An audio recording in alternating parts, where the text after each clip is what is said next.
और आइए अब आपको दिखाते हैं देश और दुनिया की 20 बड़ी खबरें। संसद के शीतकालीन सत्र से पहले केंद्र सरकार ने सभी दलों की बैठक बुलाई। संसद का शीतकालीन सत्र 7 दिसंबर से शुरू होकर के 29 दिसंबर तक चलेगा। बैठक में सदन का सुचारू रूप से कामकाज सुनिश्चित करने, सत्र के कामकाज और इससे जुड़े जरूरी मामलों पर चर्चा किए जाने की भी संभावना है। दिल्ली में बीजेपी के राष्ट्रीय पदाधिकारियों की बैठक का आज दूसरा दिन है। बैठक के दूसरे दिन बूथ सशक्तिकरण और आगामी विधानसभा चुनाव को लेकर के रणनीति बनाने पर चर्चा होगी। बैठक का उद्घाटन कल प्रधानमंत्री नरेंद्र मोदी ने पार्टी मुख्यालय में किया था। मीटिंग में राष्ट्रीय पदाधिकारियों के अलावा सभी प्रदेश प्रभारी, प्रदेश अध्यक्ष, संगठन के मंत्री भी इसमें हिस्सा ले रहे हैं। संविधान निर्माता डॉक्टर भीमराव अंबेडकर की 67वीं पुण्यतिथि पर संसद भवन में राष्ट्रपति द्रौपदी मुर्मू, प्रधानमंत्री नरेंद्र मोदी ने श्रद्धांजलि दी है। प्रधानमंत्री ने ट्वीट कर लिखा, मैं अनुकरणीय सेवा को याद करता हूं। उनके संघर्षों ने लाखों लोगों को उम्मीद दी है और भारत को इतना व्यापक संविधान देने के उनके प्रयासों को कभी भुलाया नहीं जा सकता। G20 सर्वदलीय बैठक में प्रधानमंत्री नरेंद्र मोदी ने कहा कि G20 की अध्यक्षता पूरे देश की है और ये पूरी दुनिया को भारत की ताकत दिखाने का एक अनूठा मौका है। बैठक में प्रधानमंत्री मोदी ने यह भी कहा कि ये पर्यटन और स्थानीय इकोनॉमी के लिए एक बड़ा मौका है। सभी दलों की बैठक में कई पार्टियों के नेताओं ने G20 की अध्यक्षता से जुड़े अपने सुझाव भी सामने रखे। G20 सम्मेलन की मेजबानी पर यह बैठक हुई। मथुरा के शाही ईदगाह में अखिल भारतीय हिंदू महासभा के हनुमान चालीसा का पाठ करने के ऐलान के बाद प्रशासन पूरी तरह से मुस्तैद हो गया है। श्री कृष्ण जन्मभूमि और शाही ईदगाह मस्जिद पर सुरक्षा का घेरा बढ़ा दिया गया है। पूरा शहर छावनी में तब्दील कर दिया गया है। शांति व्यवस्था बनाए रखने के लिए पुलिस ने फ्लैग मार्च किया है। अयोध्या में 6 दिसंबर को लेकर सुरक्षा सख्त कर दी गई है।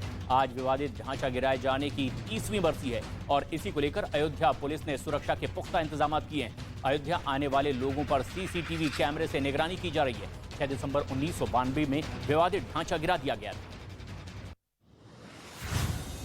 नोएडा में पुलिस और बदमाशों के बीच मुठभेड़ हुई है। मुठभेड़ में एक बदमाश को गोली लगी है। उसके पास से लूट के 15,000 रुपए, पिस्तौल, मोटरसाइकिल समेत कई सामान बरामद कर लिया गया है। गिरफ्तार बदमाश का पर आरोप है कि वो फर्जी पुलिसकर्मी बनकर लोगों से लूटपाट करता था। पुलिस को इसकी काफी दिनों से तलाश थी। पुलिस बदमाश से जुड़े कई और लोगों की भी तलाश में जुटी है।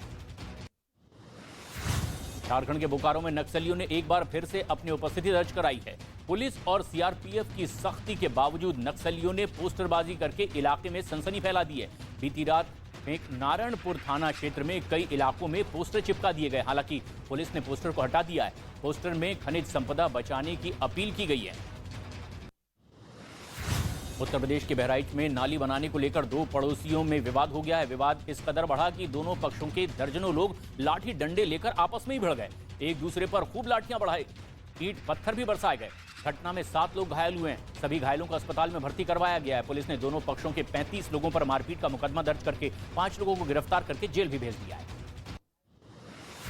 मध्य प्रदेश के सागर में हैरान कर देने वाली तस्वीर सामने आई है। खराब सड़क से परेशान छात्रों और शिक्षकों ने खुद उसे ठीक करने की ठान ली। इस दौरान स्कूल के शिक्षक और छात्र खुद हाथों में तसला और फावड़ा लेकर के सड़क पर उतर आए। उन्होंने सबसे पहले गड्ढों को भरने के लिए गिट्टियों की व्यवस्था की और उसके बाद सड़क पर बने गड्ढों को भरने लगे।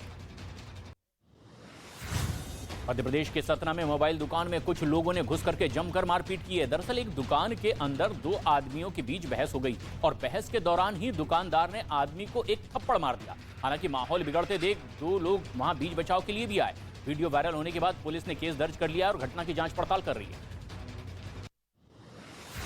तेलंगाना की राजधानी हैदराबाद में देश का पहला गोल्ड एटीएम बनाया गया है। इस एटीएम से सोने के सिक्के निकाले जा सकते हैं। ये गोल्ड एटीएम नॉर्मल एटीएम की तरह 24 घंटे चलेगा। यहाँ डेबिट और क्रेडिट कार्ड से सोना निकाला जा सकता है। इस एटीएम से 0.5 ग्राम से लेकर के 100 ग्राम तक के सोने के सिक्के खरीदे जा सकते हैं। असम के गुवाहाटी में एक रिहायशी इलाके में भीषण आग लग गई। आग लगने के बाद आसपास के लोगों में हड़कंप मच गया। एक मकान में लगी आग ने आसपास के कई मकानों को अपने कब्जे में ले लिया। आग में कई मकान जलकर पूरी तरह से राख हो गए। घटनास्थल पर पहुंची दमकल की कई गाड़ियों ने भारी मशक्कत के बाद इस आग पर काबू पाया। हालांकि आग से भारी नुकसान की आशंका जताई जा रही है। राजस्थान के झुंझुनू में बेखौफ बदमाशों ने जमकर बवाल किया है। गाड़ी को रोक करके उन्होंने तोड़फोड़ की है और इतना ही नहीं, अपनी गाड़ी से दूसरी गाड़ी को टक्कर भी मार दी। तोड़फोड़ का वीडियो सामने आया है और इसमें बदमाश पत्थर और अंडे से गाड़ी पर हमला करते दिखाई दे रहे हैं। शिकायत के बाद वहां उदयपुर वाटी पुलिस आरोपियों की तलाश में जुट गई है। मध्य प्रदेश के इंदौर में दो गाड़ियों के आपस में टकराने के बाद विवाद हो गया। टक्कर से नाराज एक आदमी ने बुजुर्ग दंपति के साथ मारपीट की। घटना वहां लगे सीसीटीवी कैमरे में रिकॉर्ड हो गई, जिसमें पति को बचाने पहुंची बुजुर्ग महिला को आरोपी लात मारता दिखाई दिया। केस दर्ज करके पुलिस आरोपियों की तलाश में जुटी है।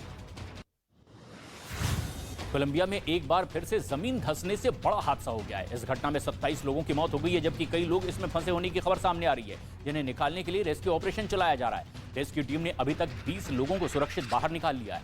बताया गया कि हादसा मूसलाधार बारिश की वजह से हुआ और बस और 2 अन्य वाहन इस मलबे में दब गए।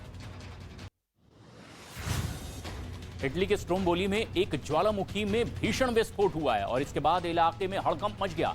ज्वालामुखी विस्फोट की तस्वीरें सीसीटीवी कैमरे में भी रिकॉर्ड हुई हैं। विस्फोट के बाद समुद्र में 4.6 तीव्रता का भूकंप भी दर्ज किया गया है। आसमान में घंटों तक राख और धुएं का गुबार दिखाई दिया। सुरक्षा के लिए सभी स्कूलों को बंद कर दिया गया है। क्रीमिया पुल के दौरे पर रूस के राष्ट्रपति पुतिन 2600 पाउंड का लोरा पियाना कोट पहनने दिखे। यूक्रेन ने बीते 8 अक्टूबर को क्रीमिया को जोड़ने वाले एक प्रमुख पुल को हमले से उड़ा दिया था और इसे दोबारा सही किया गया है। इसी पुल को देखने के लिए पुतिन खुद गाड़ी चला करके वहां पहुंचे। इस दौरान उन्होंने जो कोट पहना वो चर्चा का विषय बना हुआ है। यूक्रेन के दिए हाइमार्स रॉकेट लॉन्चर को लेकर के अमेरिका के अधिकारियों ने बड़ा दावा किया है। अमेरिका के अधिकारियों ने दावा किया है कि लंबी दूरी के रॉकेट दागने को रोकने के लिए अमेरिका ने हाइमार्स मिसाइल लॉन्च के बदले इसे दिया है, जिसमें वो कम दूरी तक ही मार कर सकेगा, क्योंकि अमेरिका नहीं चाहता कि दोनों के बीच युद्ध और ज्यादा बढ़े और रूस यूक्रेन पर हमले और तेज करे। रूस ने यूक्रेन के ड्रोन हमले में 3 सैनिकों के मारे जाने का दावा किया है। यूक्रेन ने मिलिट्री एयरबेस पर ड्रोन से हमला किया है, जिसमें रूस के 3 जवान मारे गए हैं। रूस के रक्षा मंत्रालय ने यूक्रेन के ड्रोन रूस के एयरबेस के करीब दिखे ये दावा किया है, जिस पर रूसी सैनिकों ने जवाबी हमला किया है। हमले में रूस के कई सैनिक घायल हो गए हैं।